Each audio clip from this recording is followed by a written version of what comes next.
Bueno, nik ere hildo beretikan esan, atzo ikusi genula plenoan eta bai ikusten dela kontu hartzaileen txostena eta hori pintzen du 5.000 euro besteik ez dazkagula. Eta gaine pizten presupuesto ha sido, el resultado presupuestario ha sido negativo. Horrek esan nahi du, hori, Monsek esan duen bezala, sarrera gutxio izan diela gastatu dana baino.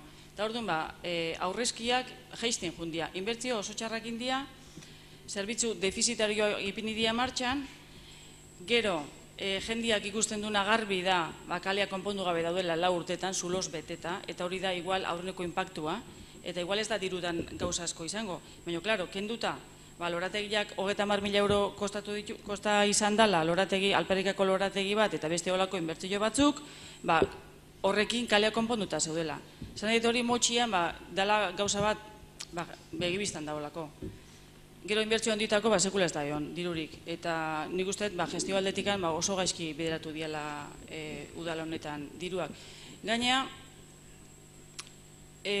minorian egon da, sekula ez da egon olako, ez dute euki gaitazunikan, bestiekin gauza konpontzeko, eta behintzat aurrekontuak aurre ateatzeko, edo olako zerbait egiteko, ez, behaiet pola autopista del medio jundia beti, eta, azkenian nola gauden bezala, baino, hoxe, zesangoet, oain inbertzioak itia nahi baldima da, desde luego, beste biderik ez dakagu zorpetzia baino. Zorpetzia ez dela txarra, dudik ez dela txarra zorpetzia, baina, klaro, inbertzio interesgarria baldima daude. Baina dirua gastatu, hain gastatu da bezala 4 urtetan ezertxore egin gabe interesantia, hori irutzezat penagarria. Zaiatu mesedez interbentzio laburrauak egiten. Bueno, a ber, nik uste galdera datzala eta beste gauza bat erantzuten ari gala. Nik uste dut Zumaiak azpiegiturak asko ditula, eta importantena momentu honetan izango litzakela azpiegitura horiek hobetu eta ordenatu behar bezala. Hori da, praktikoki nire ustez, o gure ustez, izango nazana importantena. Udalak, zorrak, ez zorrak, gauzak garbi izaten baditugu, eta ez dakit, azkenian, Zumaia lantzenek ditu zorrak, udalak ez ditu. Orduan, gu behin eta berriz esan deu Zumaia lantzeneko estruktura bat udalak ez duela behar, eta hori da, gehien bat hori gudu esaten deuna. Eta azpiegiturak mejoratzia dela momentuz garrantzitsuena. Bai, Gorkak zion zein dan gure lehentasuna. Eta lehentasuna noski gauden krisi egoera honetan egon da, oinarrizkoak, herritarrentzat oinarrizkoak beharko luketen izan erantzunak bermatzea da, alde neurrian udalak dituen eskumenei jardunez, ez? Normala da, langabezi asko dago eta mankomunitatearen bitartez baita ere enplegu sustapena bultzatu beharko dugu, baina baita ere noski eta horretan jardun dugu eta esan izan dugu oinarrizko eskubidea den etxe bizitzaren inguruan ere politika horretan alokairuzko etxe bizitza sustatu behar dugula eta utzik dauden etxe bizitzak ere merkatura ateratzen saiatu behar garela. Baina ezin erantzun gabe laga entzun ditudan zenbait kontu eta zenbait gauza, ez? Esaten da eta legealdiaren zehar esan izan da, sartu ginenean diru desiente zegoela eta orain ez dagoela, lehenbizi, esan behar den gauza. Gure ustez, udaletxe bat dago kudeatzeko, eta dagoen dirua ondo kudeatuta noski, herritarren beharrei kudeatzeko. Beraz, gerakenak baldin badaude eta krisi egoera batean are eta gehiago, diru hori erabili beharra dago. Eta gero, kuestionatu genezake ondo erabilidan edo eztan, hori beste diskusio bat da, baina dirua erabili behar dela krisiari aurre egiteko dudarik ez dago. Eta zertan erabilira dirua? 4 urte hauetan, inbertzioetan, horren kritikatua izan den atal horretan, itxuradanez gutxiegi inbertitu dugun horretan, 8 milioi euro inbertitu dira. Eta gogoratu nahiko nuke, inbertzio kopuru hori, eta hor daude datuak ere, naiz eta ekarri ez ditudan, baina gaur egun ogasuneko zinegotziak askotan ateratzen ditu, Datu horiek konparaketak eginaz dira daturik altuenak azken legealdietakoak. Eta 8 milioi horietatik, 2 milioi izan dira Zapaterotik edo Zapateron edo Gobernu Zentralaren laguntza izan ditugunak eta ez 8 guztiak. Baina aitatzen da, informe horretan ziola aurrekontuak orekatua behar zutela izan. Aurrekatuak izateko, egin behar dena da aurrekontu orekatu batzuk aurkeztu eta onartu. Eta gure ardura, gobernu bezala, egin genuena izan zen, aurrekontu orekatu batzuk aurkeztea, remanente 300 y pico mila eurotako remanente positibo batekin, baino alderdiko interes batzugaitik aurrekontua etzen onartu eta gaur egun gauden egoeran. Beraz, nik bai eskatuko nuke erantzunkizunez jokatzea, Zumaiaren eta Zumaiarron alde jokatzea eta interes partikularrak alde batera lagatzea, zeren eta bestera kontradikziotan eroritzen baigera.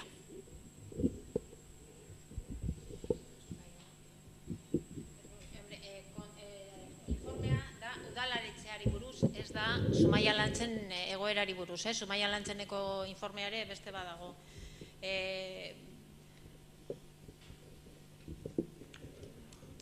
Iñakik esan du, bai, buelta asko emango jogu kontuari, baina kontua da 8 milioi euro zehola kutxan eta gastatu dela. Inbertsioak, bai, agian bai, baina, bueno, alondegiaren martxan zeon, bueno, gastatu da, presupuestotan edo presupuestotan, azkenengo presupuestotan asaltzen zen 9.000 euro adibidez erkibetzea esprobiatzeko, hori ez da egin eta diru hori gastatu da. Modu asko daude, modu asko dago dirua gastatzeko. Adjudikazioak ere, hor diru kontuakin ere, gertatu dira, konkursoratea dian adjudikazioak, enpresa bakarra presentatu da, eta enpresa horrekin kontratua sinatu aurretik, kopuruak ere ioin dira. Orduan, holako bat baino gehiago da. Kanpoko enpresakin egiten den lana, kanpoko jendia ekartzen da, adjudikazioak egiten dira presa askoak eta publizitate gabekoak, eta edifizio publikoen kontratuak ere, dirua ez dagoela, baina adibidez etxe hau, edifizio hau garbitzeko ez omen dago dirurik, enpresa txikilei edo agian katian dagoen azkeneko muturan dagoenari iztutu iten zaio, orduan pizkat, ekonomia aldetik egindan gestioa eta guri zaigu bat ere zuzena iruditzen. Langabezia aipatu dezu, eta bazpare esan behar da, 2008an ia 300 langabetu zeuden Zumaian, gaur egun bikoiztu inda. Urte bukaeran 608 personak. Ez dakit Zumaiako udala, guain esan dezu egingo dezuela, baina ez dakit etorkizunerako ze planteatzen dezuen. Enplegu tailerra mankomunitateen bidez, ez dakit legealdia honetan egin dian, eta guk hori proposatzen dugu, formakuntza, enplegua, guk bultzatuko ditugu horren inguruan antolatzen diren ekimen guztiak, eta baita gure egitasmoen artean dago enpresa arrobia sortzea, agian Foronda kulturetxeak, Foronda etxea utza gelditu da, edo erdi utza gelditu da, eta enpresa arrobiare planteatuko genuke.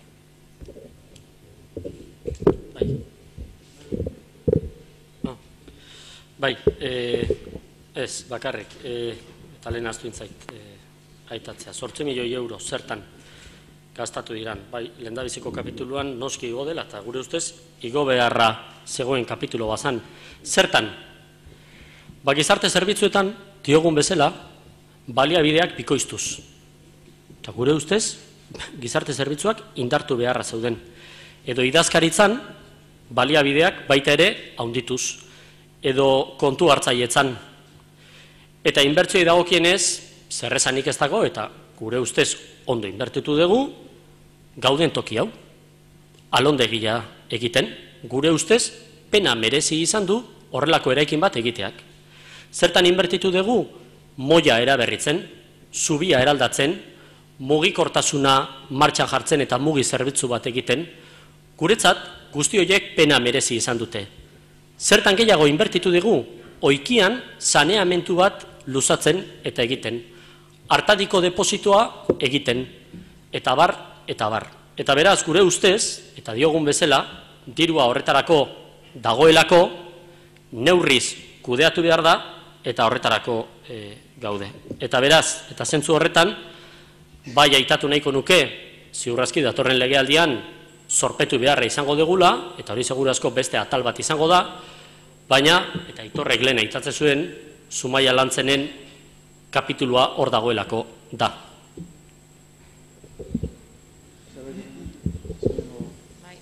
Zumaia Lantzen aipatu dezu eta gero etxe bizitzarekin ere lotu dezu, baina EAJ gobernatzen egontzan bitartean, 508 etxe bizitzak egin ziren Zumaia Lantzenen bidez, 2 industriaguneak, beste obra batzuk baitare, baina orduan Zumaiako udalarentzat kostua zero zen, etzun ezer jartzen gaur egun, zuen sistema berriakin, ez dakit 2 urte darama Zumaia Lantzen funtzionamentuan, obrak, ez dakit, aipatzen dezu etxe bizitzak, baina gu dakiguna da jaurlaritzari utzi diozue edo saldu diozue lur zati bat puntuanetan, eta guain nonbait lur hori kontaminatuta dago, eta momentuz ezin da ezer egin. Eta hori, zuen gestioa, legealdi honetako gestioa etxe bizitzen inguruan, zero, gure uste zero, sosketatu dianak lehendik zetozen, eta bai kostoak udaletzeako, Zumaia Lantzenek 2 langile ditu, horiek hilero pentsatzen de kobratuko dutela soldata, uste dut 2 langilea diala, baina bai 2 langilea daudela hori kudeatzeko, eta emaitzak ez ditugu ikusten momentuz, eta datozen urtetan ez dakit. Iñakiren txandarekin bukatuko dugu. Bai, gutxienez 2 langile dauzkagu badakigunak hilaren bukaeran ze kobratzen duten. Izan ere, lehenko sistemarekin 100% bat eramaten zuen enpresa batek, eta bai, Zumaia Lantzen kudeatzeagaitik edo sortzen ziren kooperatibak kudeatzeagaitik. Eta balantze bat eginda guzti horren emaitza bastante altuagoa da, hilaren bukaeran gaur egun kudeatzen dituztenak eramaten dutena baino, edo kobratzen dutena baino, hobekiago hitz egin da. Eta etxe bizitza politikari buruz ez dela ezer egin, gezurtatu nahiko nuke, biztan denez Eusko Jaurlaritzarekin alokairuzko etxe bizitza, 82 etxe bizitza egiteko aukera izango delako, baina ez hori bakarrik. Baizik eta hain zuzen ere Artadin etxe bizitza tasatuak egiteko aukera izango delako, eta are gehiago, eta nik usten dut atzo plenoan onartu ondoren esan beharra daukadala, Ardantzabiden ere 32 etxe bizitza tasatu egiteko aukera egongo da, lehen libreak zeuden tokian, eta are gehiago gaurtik esan dezakegu, hemendik urte terdira, horren bitartez, eta urte honetan egin den lanari esker, eta hirigintzako batzorde buruak egin duen lanari esker guztiok, baina bereziki berari ere eskertu nahiko nioke, zorionez, hemendik urte terdira frontoia izateko aukera ere izango dugu.